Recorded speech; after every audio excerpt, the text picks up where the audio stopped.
Nii, tegemist siis siukse ilusa parajalt suure ahjuga. Ahi on ringlõõriga. Ahjul on 5 puhast luuki. Sellest luugist läheb siis esimesse lõõri, paremale vasakule puhastamiseks.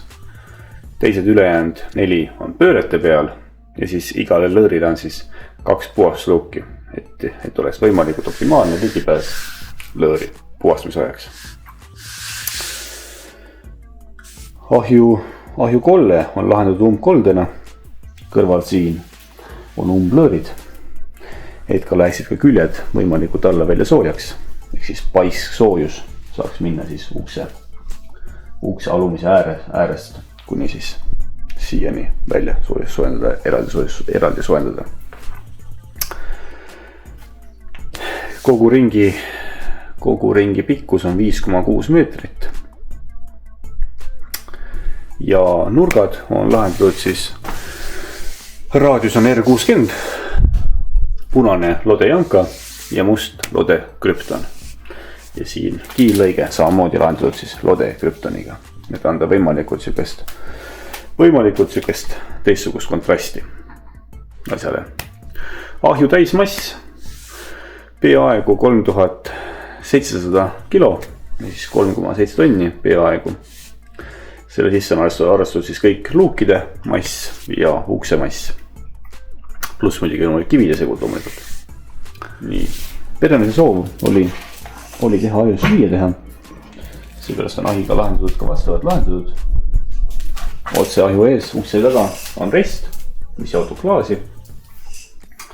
Siin on ka näha ja ilusa korraliku võimlahendusega ahi, et kanda välja keskmist termost. Ahju keskel üles välja läheb termos.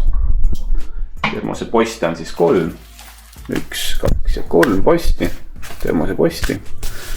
Kõik on lahendatud samuti vaheplaatidega, väljatud koldasa, kus on kaar, võlv. Ja siis lõõr kõnnib ümber 3 posti. Kõik postid on kenasti täis, laotud ilusti. Et salvestavat massi oleks võimalikult palju ja salvestuskestvus tänu sellele oleks võimalikult pikk. Et selline ahi siis seekord meie poolt. Siin on väikene tikutusi riiul, andmas ahjule natukene sükest ilmekavat välimust, et ta ei oleks väga igav eest vaadates. Ja samas oleks ka praktiline osa olemas, kuhu panna peale tikud. Kiillõike me teeme igal ahjule võimalikult erineva, et oleks igal ahjul oleks oma sükene kordumatu muster. Sellise kiillõike tegime siis seekord siia. Et igal ahjul oma erinäoline kiillõige. Et sellist joont me oleme katsunud hoida.